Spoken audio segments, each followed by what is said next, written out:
Welcome to PolyCast, a civilization podcast focused on game strategy. Dan Q. Makalua. The Me and Team. Mad Jin.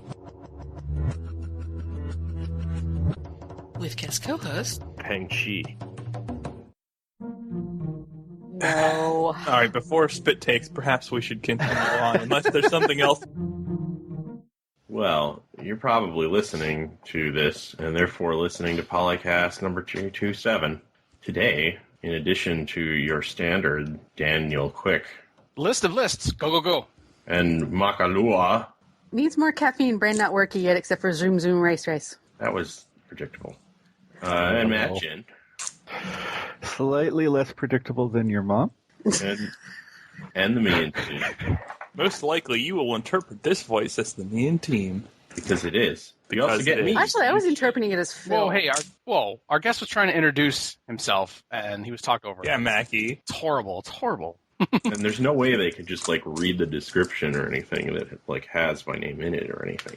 Nope. Whoa, hey, this is an audio show. We don't read. Yeah. You're right. And I don't know how you could do that, in the car or something. I advocate against looking down and reading anything while in the vehicle. Unless it's stationary, then you can probably get away with it. You could probably also read, the road signs without too much trouble. Yeah. You want Well, that's not hopes really that you looking learn to do down. that. If you're looking down to see road signs, then there's something Maybe you're with battery. giant. Stop running over the road signs. You could be in a transport. What was I supposed to be doing here? Oh, oops. Okay, you see, my first interpretation was if you read the road signs, then you'll figure out who the guest is. Oh, well. I'm thinking, I don't know if your username is on any road sign that I'm aware of, or why would it be? At least not outside of games about ancient China. Maybe there's some road signs there.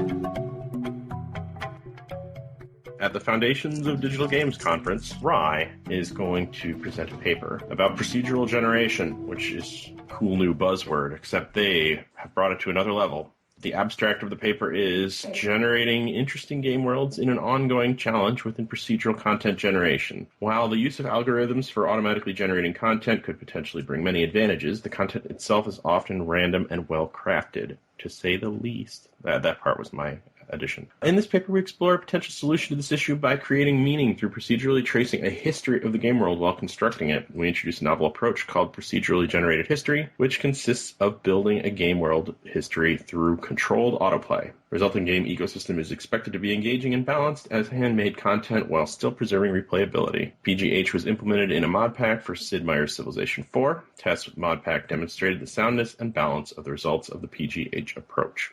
Well, I was going to say they do that in Dwarf Fortress, but it ends up in some weird Mad Libs sometimes. Yeah, I was going to say, it reminds me of Dwarf Fortress. Yeah. And what is this mod pack for Civilization 4 that is being referenced here? And Rye himself. Yes, the Rise and Fall of Civilization mod, which is probably the first mod I ever even heard of for any Civ game. So the whole point of this paper, other than the fact that it was just a paper written with Soren, their abstract really doesn't quite say too much about it. My understanding of what they're trying to go for here is that when it comes to building the lore of a game and interactions between groups, that you can autoplay your own game for a while and then pull out things that have happened. Sort of like we finally get the story of what's going on in all of the archaeology sites that pop up. Yeah. By the way, afterwards. Or in all the archaeology sites where it just makes up whatever crap it wants that didn't actually happen. Yep. Yeah, you at least have a story to go with. Why is there an artifact of this city-state near me when I've never heard of them? In my most recent game, I had a archaeology site right next to my capital that apparently was a barbarian camp at some point. You'd think I would have noticed that. I know, it's your old home base before you became civilized. Ooh. Yeah, that makes sense. Yeah, that sort of thing does help with having Immersion. lore that actually matches what actually happened without it causing a trouble. The Great War of this territory, which is never fought in 6,000 years. And the Rye, of course, being referred to is Civilization 4 lead designer Soren Johnson, who, of course, at the time was with Civ developer Firaxis Games and actually helped on Civilization 3. So this conference is going to be held from the 22nd to the 25th of June, and it is being speculated that by some that, so after this we'll be able to just read the paper in its entirety for free. I don't know if it's going to go to that extreme. Maybe not. But we might get a little bit more than just an abstract. That's true. You remember that time an academic paper wasn't behind a paywall? 'Cause I don't. Yeah. Yeah, when was that? I think that's the point he was going for. Yeah. Well, it's not necessarily an academic paper, because I don't know about the foundations of digital games being an academic place. But if you stretch it enough, you can probably make it into one in some scope. Mall. All right, let's go with inspired by academic. Quasi-academic. There we go. And therefore, it you meets the with criteria of an academic paper. Ooh, spiritual successor to academic papers. Jeez. No. Lols. Somebody take that heavy academic paper and use it to hit Dan, please. It's a shame there isn't actually any more paper in the world, Mackie. Everything's digital now, so I'm sorry you have to disappoint. So hit him with a computer. Not according to all the junk mail I take out of my mailbox every day. That's right. Find one of those old monitors and throw it at him. If you can. Ooh, They're pretty heavy. Ooh, ow. And if you want to hear more from Rye, back in 2009, he was on the 26th episode of Modcast. Ooh. Oh. Self-referential plugging. We would never do that. Dan doesn't tell you anything about the PolyCast.net. Nope. Thank you, Mackie.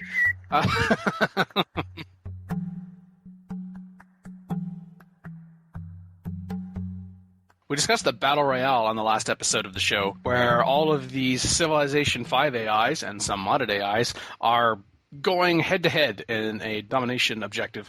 And Free Civ, which is a free Civilization title, imagine that, it's embedded in the title, based off of Civilization 2, that's right, Free Civ has been around for a while, they decided to do their own simulation of their own game, and after 534 turns, no clear winner, and no civilization has been eliminated, which we can't say about the Civ 5 Battle Royale, as a matter of fact. 100, that's right, 100 civs. They looked at the Battle Royale that had like 40-some-odd ones for Civ 5, and they're like, amateur hour. No, they probably didn't say that. But every 10 turns, the whole game screen was captured and saved, so it could be replayed online. On the blog for Free Civ, someone says, I think, seems to me the game setup was designed in a way that no one can ultimately win or lose. So as interesting as this game setting is, the results do not allow reliable conclusions, at least not without in-depth view of the AI settings. And this was from Captain Eric. Captain, I think the purpose of this was more entertaining rather than informing. Not saying you don't have a valid point there, but I think it was just for the lulz, quite honestly. How can you call it entertaining when nobody dies?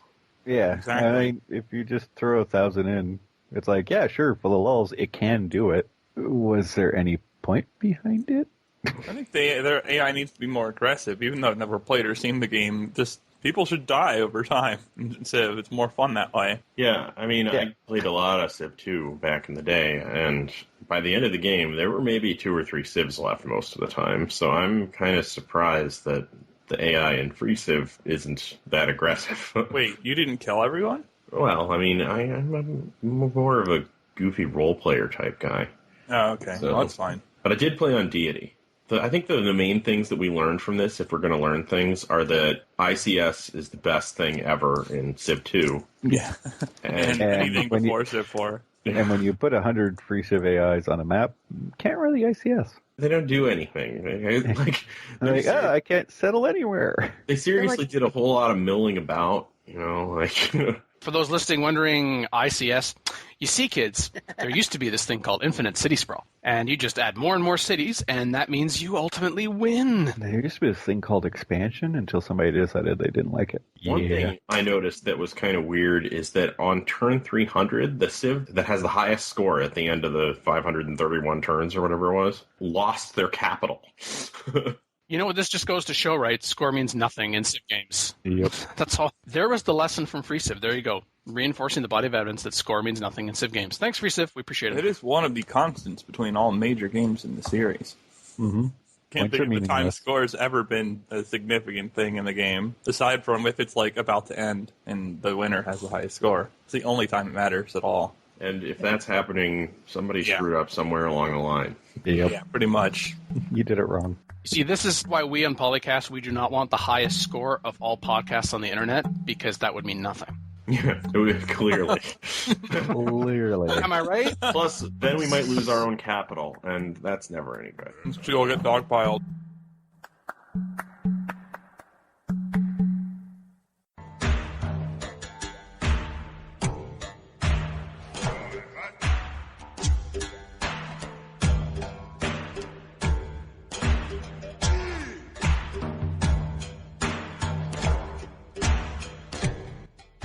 Antagonize has posted its post about giving a buff for all the other civs other than Poland, Korea, and Babylon. Because I guess he thinks they're OP. Which, They are high tier. yes. So he's given a list to... Pretty long list. Well, of course, it's all the other civs. Anyway, of different buffs to get everybody up to this. Now, let's look. I think the takeaway from this is that this is why we can't have nice things. Yeah. This is why when devs have like a forum and there's like a balance suggestions part for their game, Everybody comes up with their thesis on how to make it work. Yeah, Yeah. well, and then the devs don't read it because people write absurdly crazy stuff like this and think it's balanced. Well, now, no, hang on. He does say that he realizes that there may be some balance issues. But he's not going to bother explaining it until he gets No, there. but the scope of this is to make all civs top tier. And I would argue that if you look at the vast majority of the suggestions on this thread, and you were to take any of these civs and put them in the game as it stands right now, they would certainly be top tier. So if you're just trying to make all civs top tier as a thematic bonus, if that's your scope of your mod, then actually this would not be too far from the case. Like you could just Well, say, the hey, I want problem- America to be top tier, so I'm The going to problem- give all land units +1 movement in addition to +1 sight. Well, it's only during And to peacetime, get at a least. free I give them settler. that. The Yeah, problem with that theory, though, is that every civ is supposed to be top tier, and Poland, Korea, and Babylon would be crap garbage tier with this change. Well, I not don't know. necessarily. They'd be on the low end maybe, but I don't think they would be the worst among this, because Poland's really good. Yeah. Some of these changes are minor. Yeah. Just simple little tiny things. And then some of them makes no sense. Like just going right down to the bottom, looking at Venice. The Great Galleass. So this unit that you only have for a very short period of time, when stationed in a city, provides +1 gold per each trade route incoming and outgoing from that city. So Realistically speaking, for- though, How would you use for that as Venice, you would just keep one of them in Venice for the entire game. yeah. So why not just put that as a unique building instead? Or just give it to Venice, +1 gold per trade route. You know what bothered me the most is that he changed Ethiopia so that it's the exact opposite of what it is in the base game. Like in the base game, the whole point of it is go tall. And the way that he built it, well, I guess it's not the whole point, but it's a big point. Yeah. But he changed it so that it's go wide. Like the wider the better with his version of Oh, Ethiopia. yeah. The 10% science in cities following your religion. And the unique unit now is fine as long as it's close to any city instead of just your capital. Oh, yeah. Well, I never really liked the close to the capital thing because that's just annoyingly stupid. Yeah, that's hard to use. This does make Ethiopia very focused civ as a suggestion, because religion can really help you in wide strategies, and then now you're getting more bonus for wide strategies. So if you just stack up all your religion stuff, then you can go wide pretty easily. Yeah, except Ethiopia's really meant to be going tall. Like, Well, not with these bonuses, it isn't. Yeah. No, like Ethiopia really should be great profit spam. That's their thing. Great profit spam. You're talking about unmodified Ethiopia, yeah. Not this Ethiopia, though. No. Apparently now, this Ethiopia is like, you want to be the Iron Curtain and take all the order policies and just spam cities like... Yeah. Oh, yeah. England. The only change to make them top tier, which is actually kind of amusing, receive culture after successfully stealing a tech or killing an enemy spy. That's all it takes. Now they're top tier. Yep. Also depends on how much culture. You get 3,000 culture each time. Okay, now Yeah. they're top tier. That would make them top tier, yes. That would make them broken. They didn't say anything about not making the game broken. Although apparently Egypt's only change is adding that production towards monuments and shrines and then giving culture and faith from wonders. Well, he also increased their production bonus to 25% instead of For 20. 20? Oh. But he left the word chariot and burial tome the same, which basically means he thinks Egypt's production bonus towards wonders is a top tier bonus when it's not. You know what? Iroquois is still bad. +3 gold from all trade routes leaving cities that are adjacent to a forest. What? I like Rome, where it's just +25 production towards buildings, period. And then newly produced units receive +2 XP per city connected to the capital. So if you get rid of the really late game and you've got like 20 cities, it's like... Instant logistics units? Yeah. Yeah. That's a snowball for sure. What, the ballista gets defensive bonuses now? Whoa. It's not supposed to have that. Yeah. I think Well, remember, he's trying to make every Civ top tier. I think the comment on this thing, though, is somebody who says, now nerf every Civ to Iroquois level. So you got, like, Poland, receive a free social policy after winning a space victory. Yay! Nerfing things to hell is a lot easier.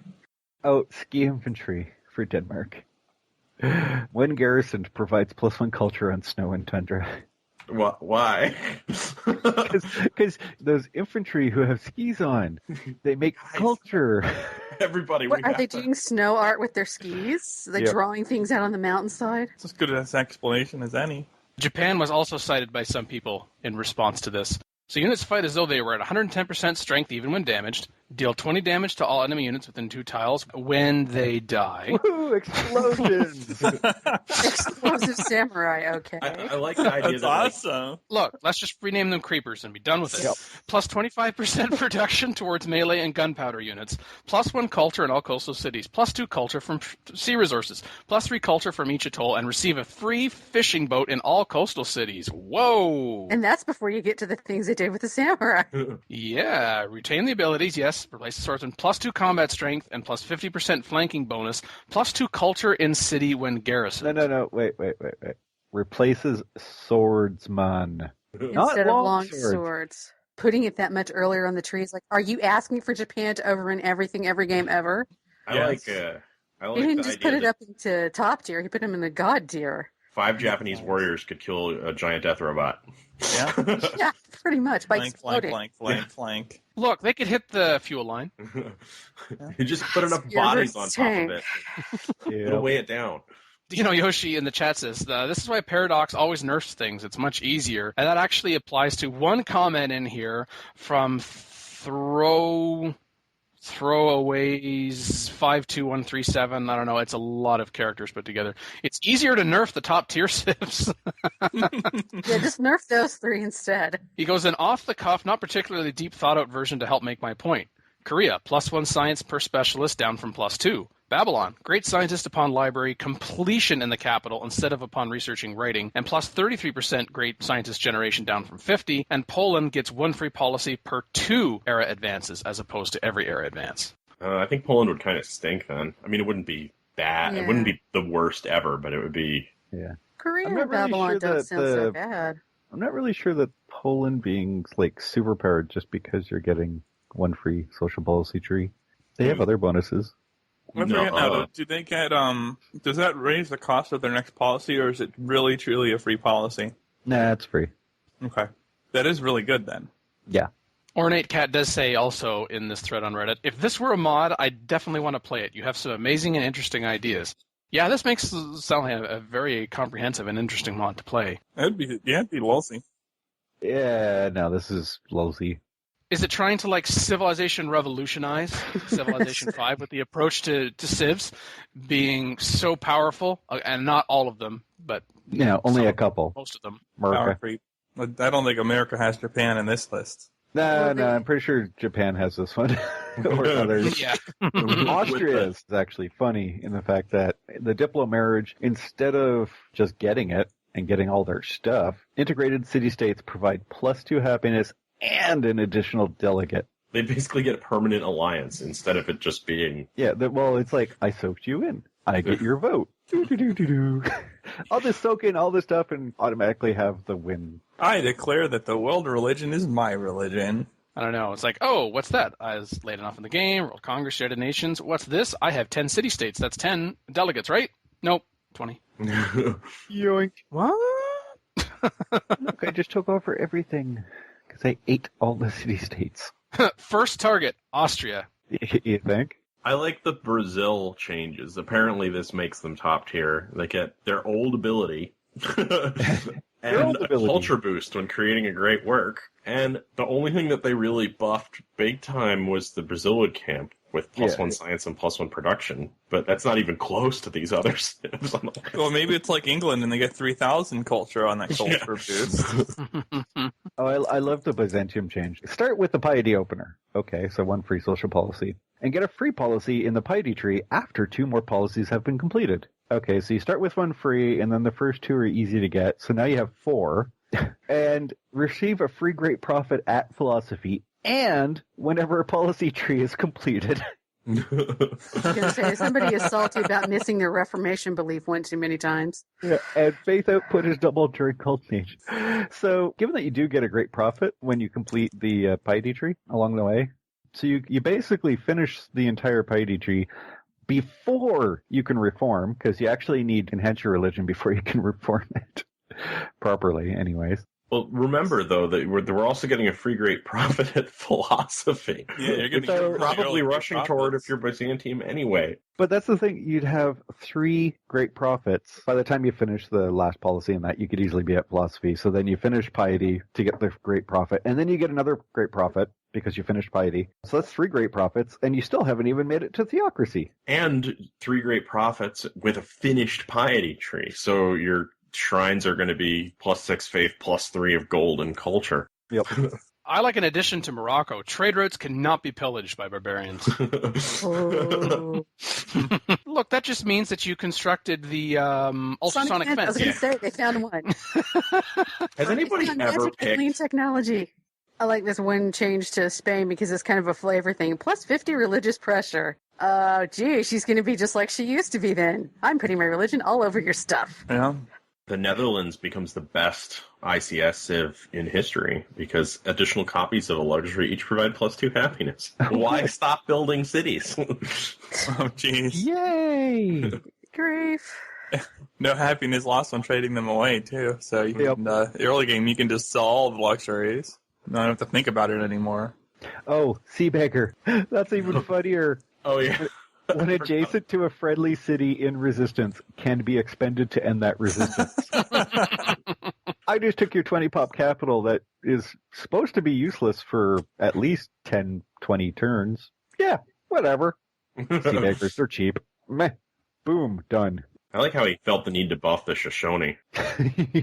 Yeah, because that's necessary. The buff is ridiculous on the Comanche riders. No movement cost to pillage. I have 5 moves and no movement cost to pillage. What? That's... oh, my God. I can fully heal from being at 1 hit point every turn. Blah, blah, blah, blah, blah. I can run over here and get a tile in between your cities and heal myself and come right back and attack you.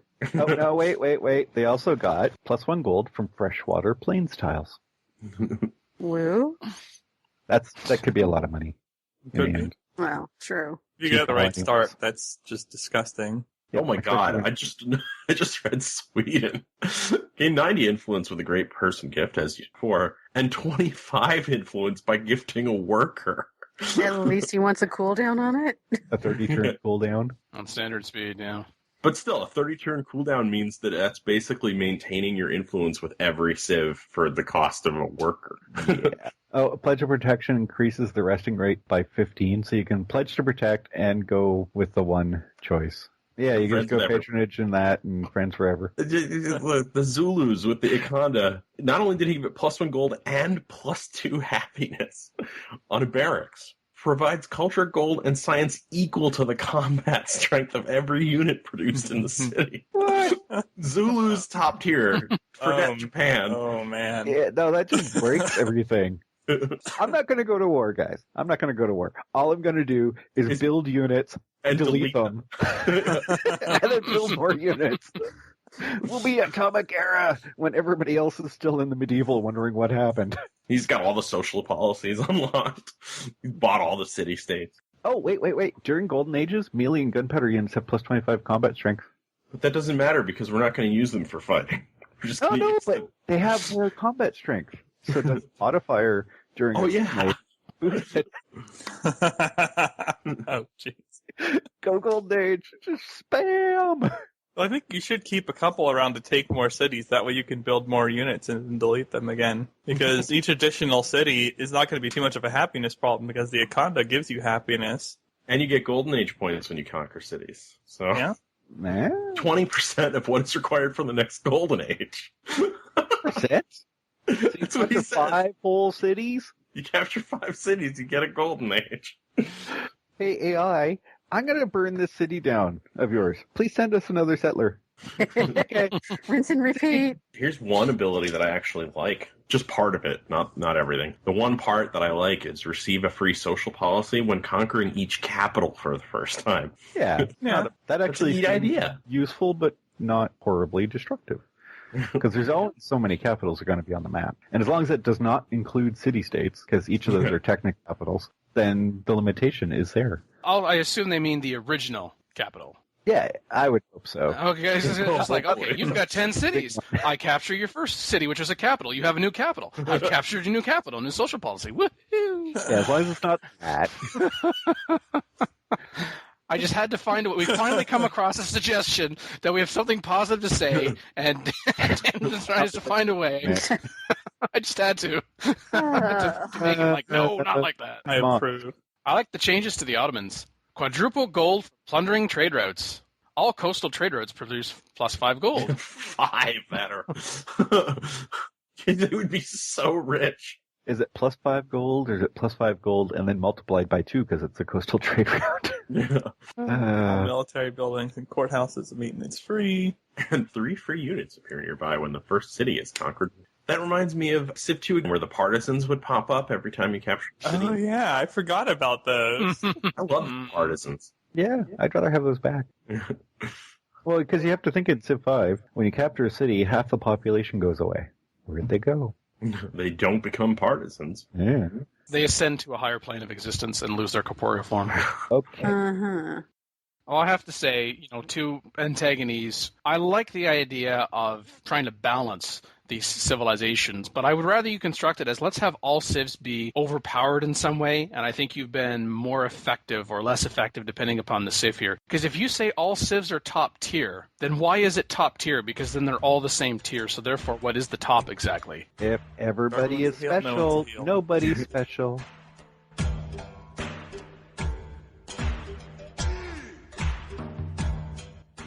Two civs go really well together in a 2-civ team started by JBG3. A friend and I were talking about doing a 2 versus 2 against the AI sometime, and we got to brainstorming about which civs would best go together. What combinations can you guys come up with, and which victory type would this duo be best suited for? Just chariot rush them with the Huns in Egypt or something, and you win right away. That's called domination. I was going to say, just make a warmonger sandwich.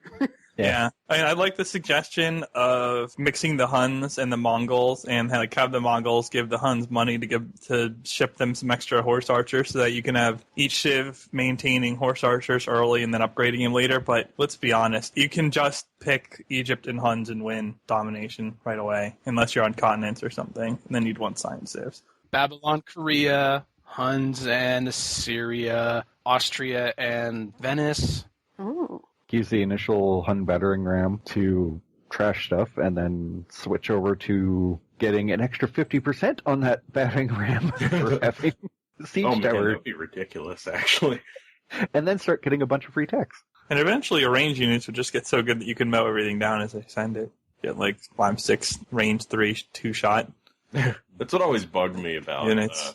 playing as the Huns is I never upgrade my horse archers, like ever. Why would you ever do that? No, you probably shouldn't, but they're still really good for a very long time. It takes a long time before they stop being useful, even though they fall off a little. And yes, to be clear, we are talking about if you are playing as a team, Yeah.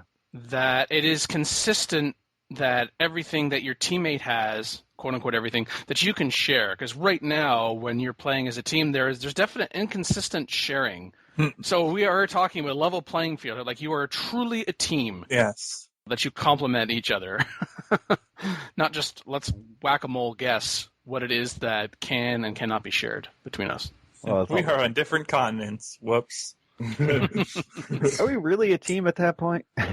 I don't remember who said it. Somebody in here, the idea that you could transfer units between the two to upgrade them into, like, to stack unique unit abilities. Yep. And I wonder what would be the best thing possible. It would probably be something in Janissaries. Well, some of the stuff they were talking about, I mean, the very first one, Netherlands plus Morocco or Arabia, so the Dutch have them wander over and just mass polder the entire desert and then let them go nuts. The desert-based Civ will have, like, crazy amount of everything. That's true. I still think winning instantly is probably the strongest. I don't know if that's the most fun, but... Yeah, go Egypt and Huns, so you can both go to horseback riding, and one melees, one shoots. Well, even that, I mean, the war chariots are good enough, too. Yeah. To just kill an AI. I think on any difficulty, it wouldn't be that difficult to just war chariots are somebody. spam. Lots and lots of spam. Ooh, you can take Iroquois and upgrade them to samurai. Yay. What? Oh, yeah, with, like, no iron limitation, just kick those over. But the Japan player would still have an iron limitation. Well, you just feed them all your iron. I think we should go with Chris Swordsman into Janissaries. Mainly just doesn't hold up against range that well, though. Think about this. If you have, like, the Fervor, the +1 move one, an extra attack. That's true. And then you instantly, well, you heal 50, I guess, nowadays. Every time you kill a unit. Yeah, okay, that's pretty good.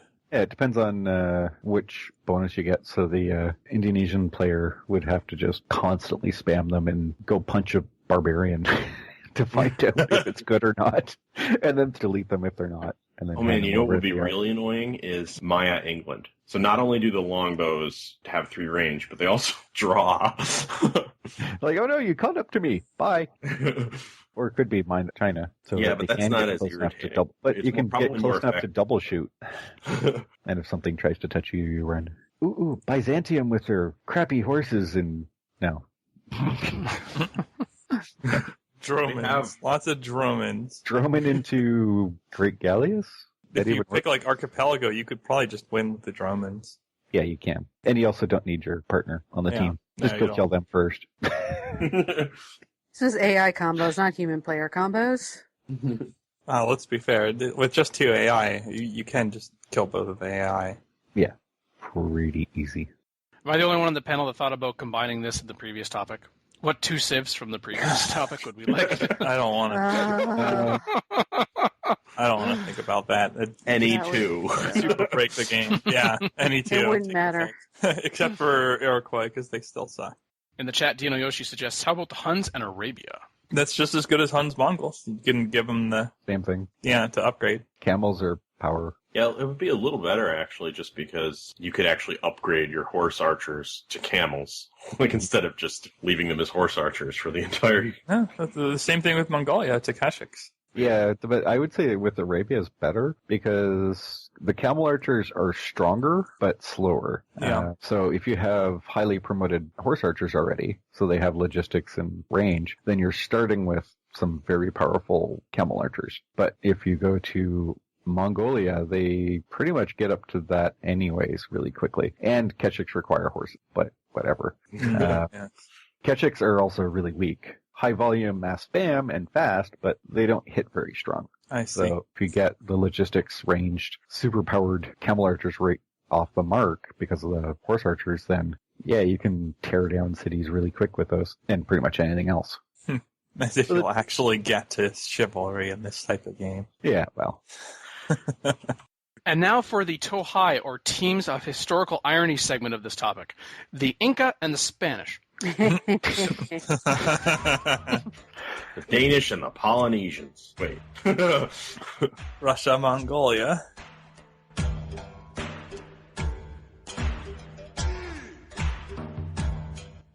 So embassies, do you accept or decline? And as an aside, embassies, is there any incentive not to exchange your embassies with the AI? JGF1123 and Tasty Gamer X. So is there any incentive not to exchange embassies with the AI? The question, is there an incentive?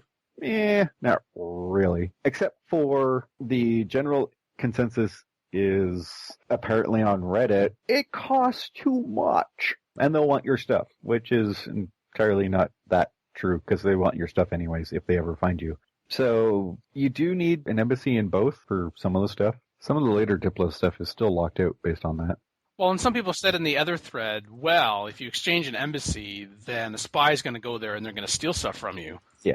I'm thinking, yeah, but spies come considerably later, number one. So if that is even a major concern, then not having an embassy before that, and I'd tie it back to the verse topic, I very much like to go, hey, would you like my embassy for 1 gold per turn early on in the game? Please, Kay, thanks. Yeah, because I can use that 1 gold per turn to convert into a worker or another settler eventually. Yep.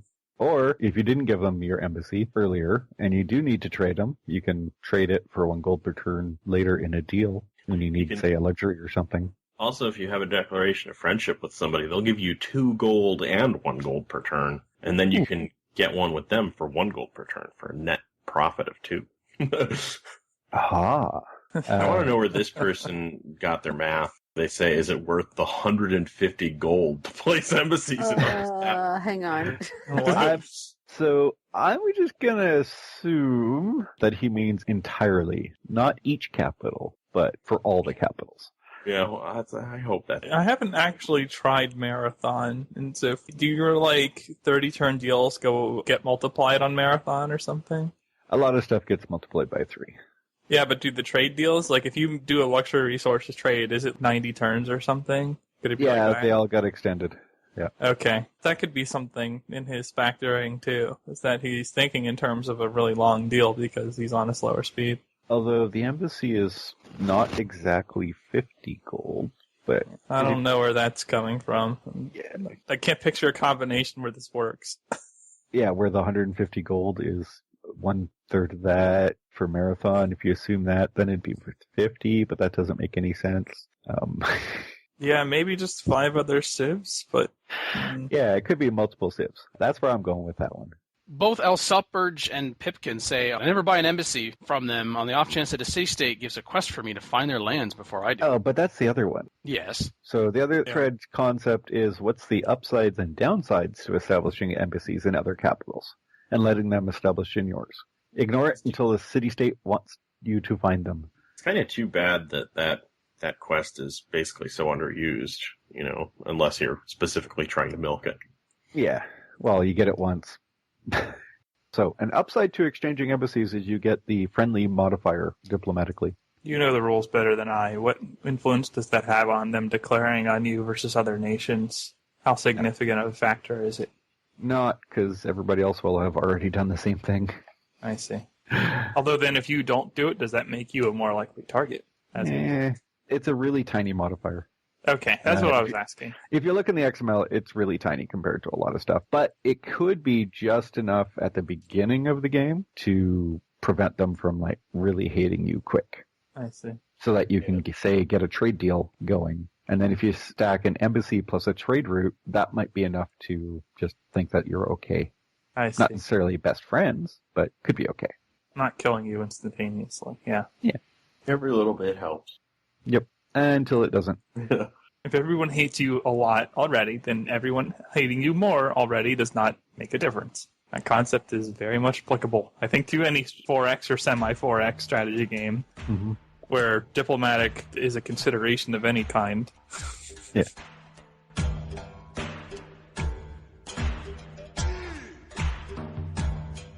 This thread, which is what if companies were Sibs started by Vladimir Putin, is my comment. Oh, wow.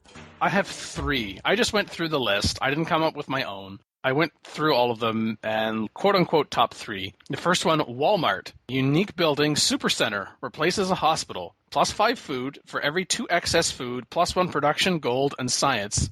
Although that's actually not my favorite. My favorite is the unique unit, rollback employee. Oh.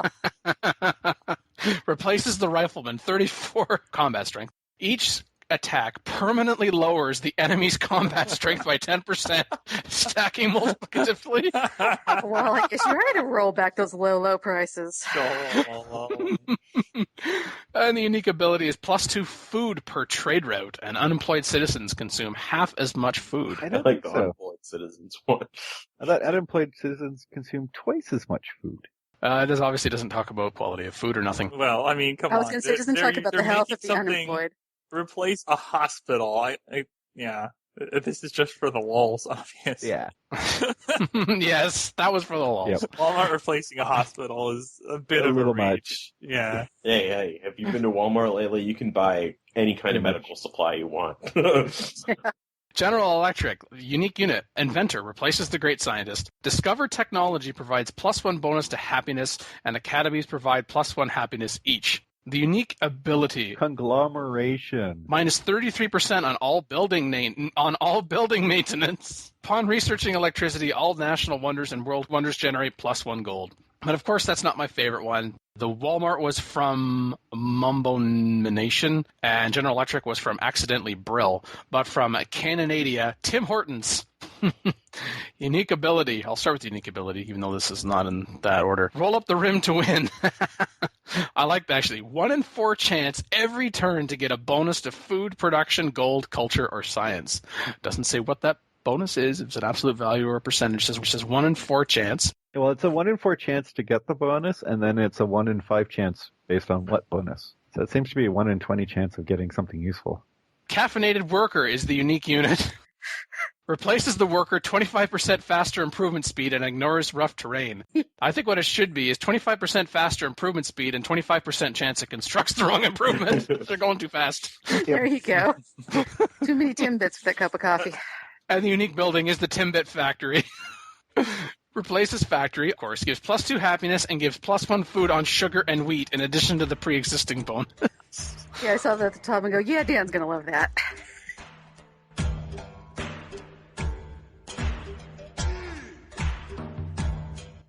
Now that thread was good, but I think the next one was better. What if websites were Civ?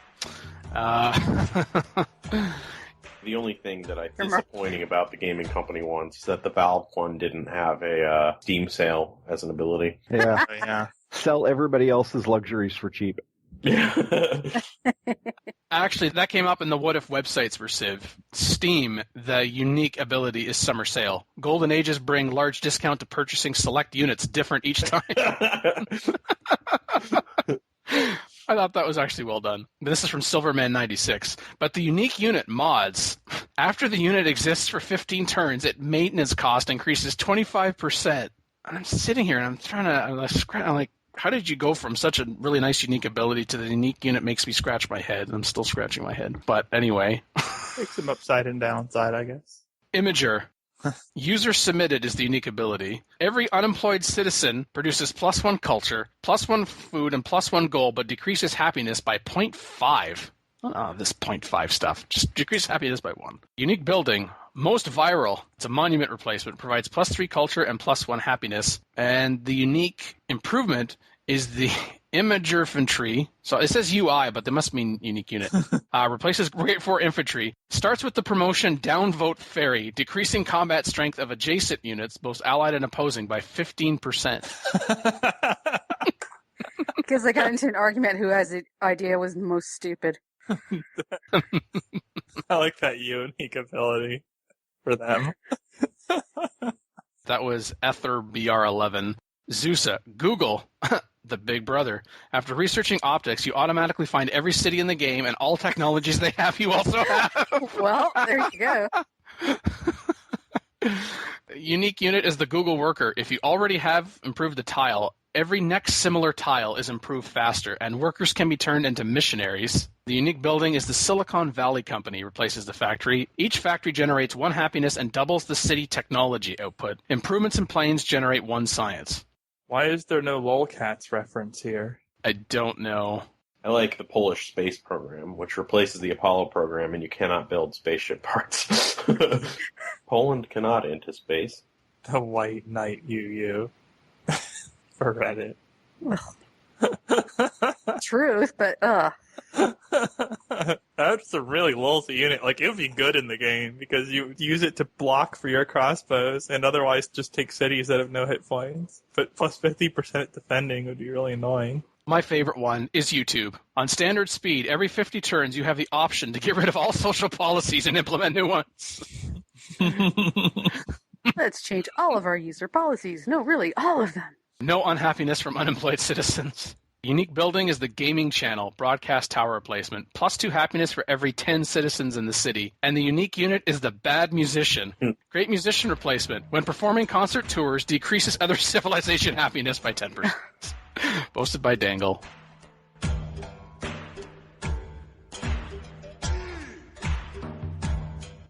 Like Carolus Rex 83. What is your Civ guilty pleasure?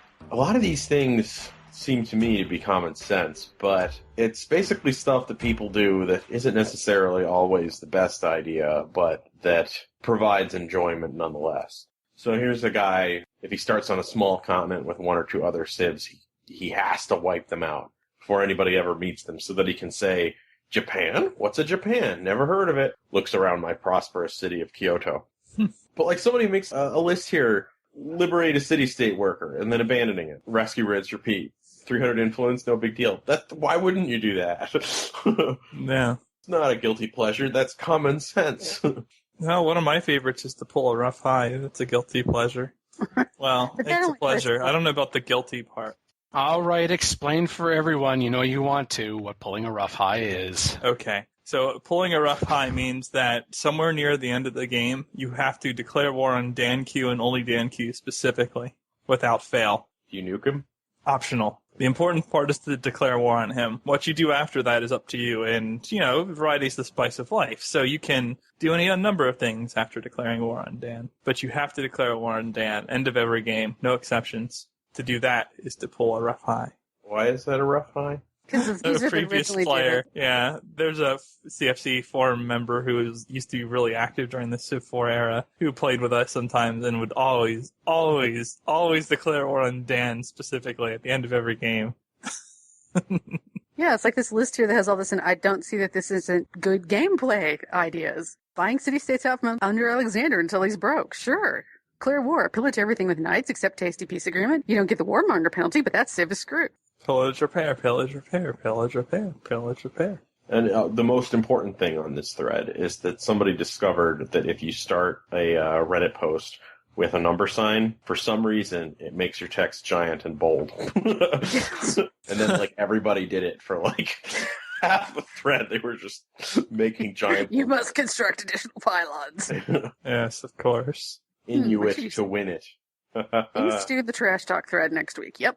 Speaking of gifting advanced units to underdogs in war, that's Wilson Hanks. War that I started by bribing the aggressor Civ. So, okay, he takes one Civ, makes it declare on another Civ, and then gives the Civ he targeted with that bribe a bunch of units so that they just kill each other. By far, if you can, I don't know if you can in Civ 5, but gifting nukes to both sides would be hilarious. Even if it's not as good as it was in Civ 4. Because I used to do that in Civ 4 all the time. I would get 2 nations at war with each other and give them both nukes and have them fire nukes, and the world hated both of them for nuking each other. And I received no diplomatic penalty for that at all. Bud's driver Buddha posts staring at Catherine's strategic resources. Oh, geez. That is a guilty pleasure. As opposed to her vast tracts of land, I presume. I am your prisoner now. I could think of worse fates. And good to see them keeping that tradition from Civ 4.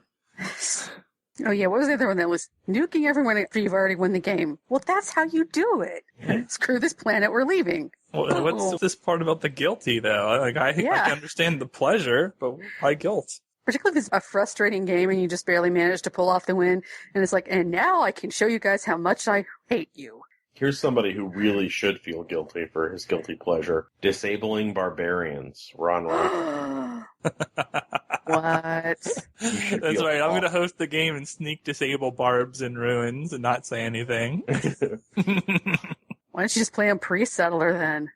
The thing is, between Civ 4 and 5, the role of barbarians changed significantly.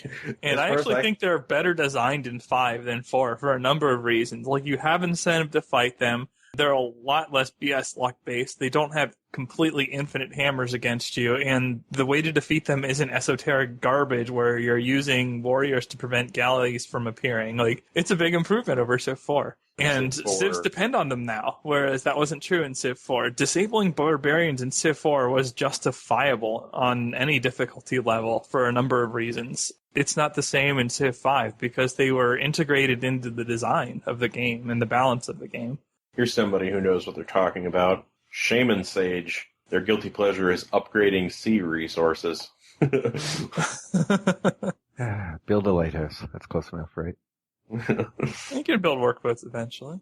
Or you can pick that broken version of Japan that just gets a free workboat anyway. Yeah, free workboat in every coastal city. Ellie Dolan says, selling an AI luxury resources for gold, then immediately declaring war on them. Such a salty technique. Feels so good, though. But as was pointed out, you can't do that anymore. But then Pipkin says, you can if you time the expiration of your declaration of friendship for when you want to start the war. 1 turn left on the declaration of friendship, make the trade, then denounce the next turn and invade that turn or 1 or 2 turns later. Some players don't do it because it's cheesy, but on deities sometimes you just gotta. Well, I don't know if you just have to only do it on deity. Yeah. I've never actually tried that before. I'd never actually thought of that before, mostly because declaration of friendship to me just means it's going to end badly, and now I'm going to have a significant negative diplomatic modifier, and I really didn't get much of anything out of it other than this headache, to be honest. But I guess I could see that being situational then. Well, declaration of friendship, too. The AI is probably not going to come after you just yet, so it gives you some time to basically consider that angle of attack to be very unlikely. Yeah, that's basically what I use it for most of the time. Unless it's very rare, but every once in a while an AI player will actually be your friend for a long time, you know? Yeah. Somebody's guilty pleasure here, Juan the Wolfhound, playing as Poland, England, or America. I can't think of anything about those 3 civs that have anything in common. No, not between the 3. I mean, Poland's really strong. It's top tier. England and America are good, but not to the same degree unless you're on a water map. England can be. Yeah. This is kind of a long story that somebody has on here, but it's really entertaining if you ask me.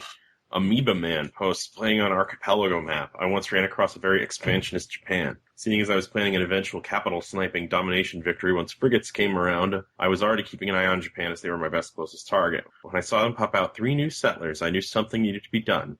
The 3 intrepid yet unwitting settlers headed for the high seas, seeking undoubtedly to settle thriving new Japanese cities on single-tile islands, since we all know that's what the AI likes to do anyway. Something had to be done. The solution was simple. I deployed quinqueremes and used the topography of the coastline to my advantage. The little settlers quickly made for the southwest, but at the last moment my quinquereme swooped in and stationed itself in a coastline bottleneck. Stymied, the settlers scattered, but at every avenue they found themselves blockaded. Alas, embarked units cannot bypass even friendly naval units. I herded them into an inescapable pocket of coastline and put my ships to sleep. 3 eras later, at the very end of the Renaissance, when the last civilization fell to my unstoppable fleet of +1 range/march frigates, my quinqueremes were still there in that lonely pocket of sea, keeping watch over those 3 stranded Japanese settlers. God only knows how those little buggers managed to survive stranded at sea for so many hundreds of years. They got really good at fishing. Yeah.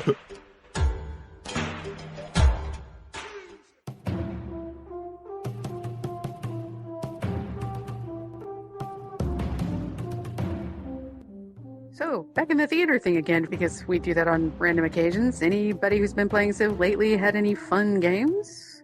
I mean, we could tell you what happened to Dan in one of the Turncast games, but I'm sure he's going to put that up at some point. Oh, you can't see the look I'm doing right now. Okay.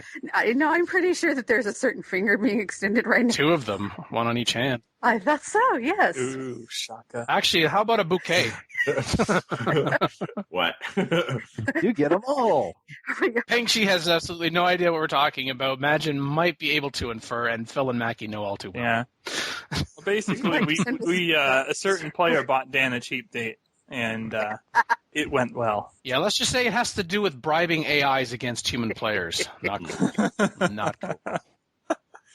I wasn't playing that week, though, so I take no blame in this. I had no part in this other than listening to him. Oh, it's true, you were. Yeah, he takes no blame, but he certainly got enjoyment. But outside of that, because Phil's been relearning lately. Hey, why did you self-vote for the UN there, Mackie? I don't know. I think you guys were having another conversation or something. I was like, oh, just whatever. I'm going to finish my turn. Blanc. Okay. Maybe I was eating or something, too. I don't know. I vote for me. Between your religious pressure and that, I was thinking things are a little fishy. I'm like, she's not going to attack me, right? No, that wouldn't happen. Not really. I usually don't do that. Usually, yeah. 99% is still usually. Yeah, but it is me we're talking about here, so I've got to watch my back.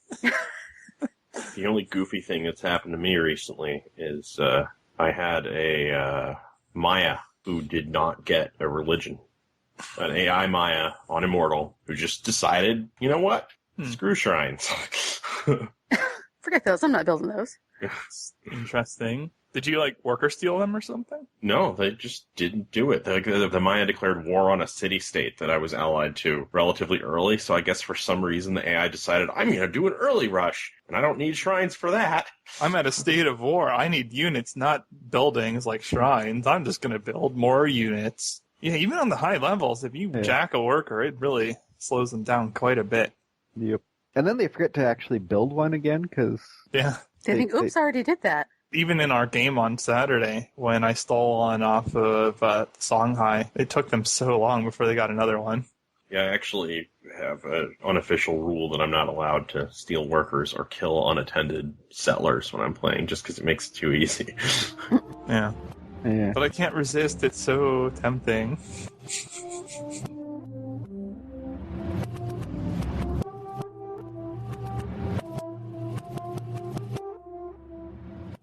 Call in today. In North America, the number is 301-637-7659. That's 301-637-POLY. In Europe, 44121-288-7659. That's 44121-288-POLY. The only thing worse than being talked about is not being talked about. For more information on PolyCast, Our sibling shows Modcast, Revcast, and Turncast, Or about PolyCast in general, log on to the series' official website at thepolycast.net. I wonder how many AIs together it would take to defeat the average pair of Civ players being Huns in Egypt. is it always War Dogpile AI, or is it something else? Yeah, I think always War Dogpile AI would be the... It would have to depend on what difficulty level, because even if you have a team, you're gonna hit pikes really quick, and that kind of defeats the purpose of using Egypt for running things over. Yeah, I don't think you would want Egypt if you had that setting. The reason I picked Egypt earlier is just because the War Chariot is so good at the start of the game that you could easily kill. In this case, it would just be one AI. But if you're trying to defend against 12 AI civs on Deity, all dogpiling 2 players or something crazy like that, then Egypt's probably not your best pick. Huns is probably still pretty good, because knocking a couple out early would be highly advantageous. Yep. Question of the episode. What if PolyCast was a Civ? Unique ability, unique unit, unique building, unique improvement. This could get very interesting, and also very dangerous. You need 4 caffeine jokes? Yeah, I was going to say, I already know what Mackey's unique ability is. To make caffeine jokes. How would that translate to PolyCast as a whole? So you could play around with the caffeine thing is somehow related to unique unit, like maybe it's an Inquisitor replacement somehow. I don't know exactly Ability how to spawn itself. PolyCast, Modcast, The religion always Turncast. gives itself something with cookie in it. PolyCast unique ability is that it's actually 4 or 5 civs. This has been PolyCast episode 227, and of course I was joined by our guest, Peng Chi. He was joined by me. Ooh, okay. And the usual host of hosting us, Daniel Quick. I have a unique unit. Makalua. That's Now I'm no longer sponsored by... And the BN team. What? Battering rams in the... No? No.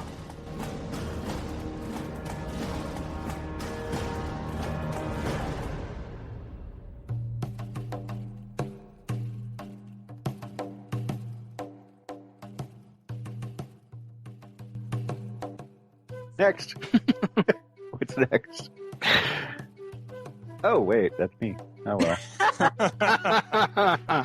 Well played. Yes, what is next? Well played. Lols. We'll just cut that. Anyway, next up. It was heard. People of the You internet. can't hide the truth from the internet. All right, but that does definitely take us to the end of the show now. Okay, bye-bye then. No, that's not how we do the ending. This is not your stream. You don't go, goodbye, everybody. You don't like Dr. Nick? Oh, shit. And I'm actually the person doing the closing. Yes. Yes, Hello. I thought this was yours. I thought you were serious. I thought this was your typical trolling answers. It was somebody else. We're leaving now.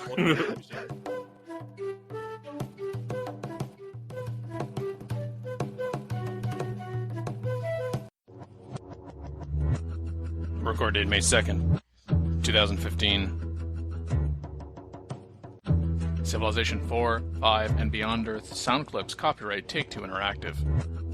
Copyright Civilized Communication at civcom.net.